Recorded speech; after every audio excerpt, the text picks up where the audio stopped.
Hello, you're watching Business Q&A. Wills are one of the most important yet persistently neglected elements of financial planning in South Africa.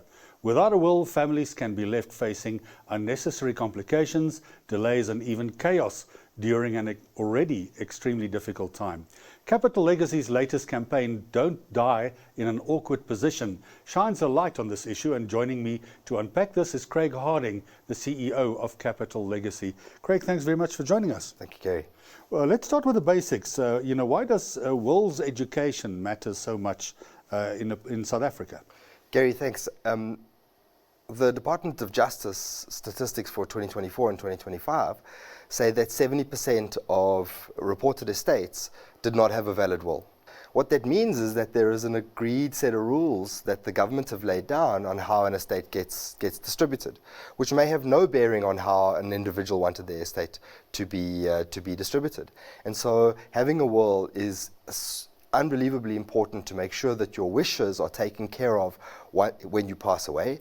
And it allows us to go through the process of administering your estate much more simply than if there is no will. It sets out exactly what you want us to do. It sets out how we take care of your heirs and beneficiaries, and it sets out what happens to all of your assets. That's important because without that, we have to follow a set of rules which may not align with what you wanted to happen. So your latest campaign is quite a brave one, quite cheeky, some would say. Why the awkward positions angle, and what message were you hoping to land? Yeah, thank you, Gary. I think South Africans have a long history of really creative advertising that's made people smile, that's made people think about subject matter slightly differently. Getting people to talk about wills means that you have to get them to talk about death first, and I think that's always proven to be a difficult subject.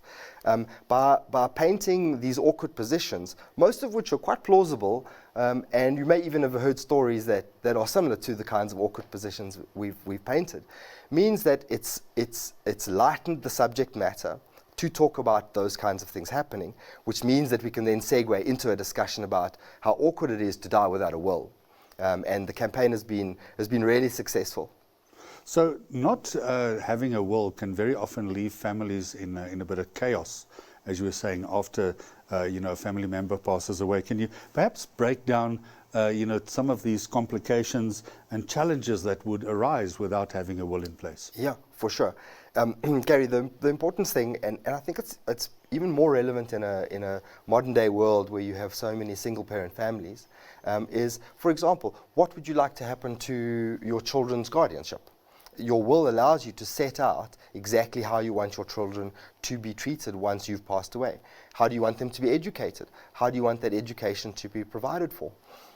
All of those kinds of things are really, really important and allow you to set them out in a will. We see some ridiculous examples of fights. You would think that disagreements post somebody's death would be about important things like houses and cars.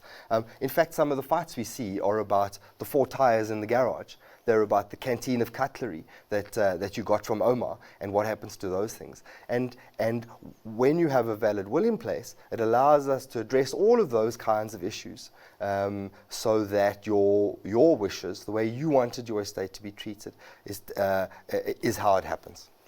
There's been a lot of educational drives, particularly at parents lately. Let's maybe chat about this. What additional considerations are there, when kids are involved? Yeah, Gary, the most important thing when there are kids involved, and I think, as I said earlier, this is really relevant in the rise of single parent families, is who is going to look after your children if you pass away, importantly. And if they are young enough, how are they going to be educated, and how is that going to be provided for? How do we make sure that the assets that you leave for your children to be educated are ring-fenced in a way that their education is taken care of via the guardian that you have requested, rather than money being left in a pot somewhere in the hope that somebody will take care of the children's education? So really crucial when you have minor children that your valid will is in place. So Capital Legacy survey found that Kantar, with Kantar, found that 95% of middle to upper income South Africans have savings and 79% have insurance. So, but only 41% have wills. What do you think, why do you think that is, that there is this great difference in, the investments versus actually execution of something after we pass away? Yeah. Gary, I think there's several reasons. When the market for life insurance is supported by people acquiring assets, and as South Africans have become wealthier and acquired cars and have acquired homes, many of those transactions require that they have life insurance in place. None of them require that they have a will in place. So having a will in place is really dependent on whether you have a financial advisor who is saying to you, you need to put a will in place for the following good reasons, or you have taken it upon yourself to do so. Whereas from a life insurance perspective, there are people who are providing you with funding who require that life insurance. I think the other thing to bear in mind is that advisors, intermediaries, brokers have for a long time made a living out of making sure that your insurance portfolio is up to date. There were very few opportunities until Capital Legacy came along for them to monetize the creation of a will. And we've aided that, which I think has helped create the demand for wills. Now, on that point, there's often a misconception that wills are expensive or complicated to draft. Can you perhaps clarify the cost of creating a will, and then also what's the best way to go about it? Yeah. Gary, until Capital Legacy was created, the industry standard was that a will would be charged for, and that a will would that the storage of that will would also be charged for. Capital Legacy turned that thinking on its head completely, and we believe that it is a right of every South African to have a will, and for that will to be amended from time to time as they need. And so our process of putting a will in place and providing for the costs of executorship means that we will come and see you and we will do your will at no charge. And we will store it at no charge because we have other mechanisms of how we provide for the costs of doing that. So what that's meant, and because that model received such support, is that a lot of the industry now no longer charges for the drafting of a will and or for the storage of the will.